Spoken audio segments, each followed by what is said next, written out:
முக்கிய வருடங்கள் பார்க்கலாம். திட்டக்குழு ஆரம்பிக்கப்பட்டது 1950. நிதி ஆயோக் 2015. பணமதிப்பு இழப்பு 2016. ஜிஎஸ்டி வரி 2017. பிரதான் மந்திரி ஆதார் ஸ்கிராம் சதக் யோஜனா அப்படிங்கிறது 2010 ஏற்படுத்தப்பட்டது.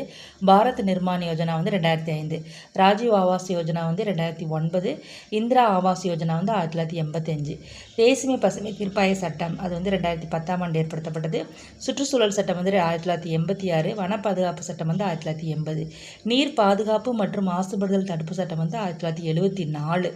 ரவுலட் சட்டமும் மாண்டேகி செம்ஸ்போர்ட் சீர்திருத்த சட்டமும் 1919. அடுத்து மிண்டோ மார்லி சீர்திருத்த சட்டம் 1909. இந்திய அரசாங்க சட்டம் 1935 ஏற்படுத்தப்பட்டது. தன்னாட்சி இயக்கம் 1916. New India 1915. பிரம்ம சமாஜ் 1828. பிரார்த்தனை சமாஜ் 1867. ஆரிய சமாஜ் 1875. சமத்துவ சமாஜ் 1830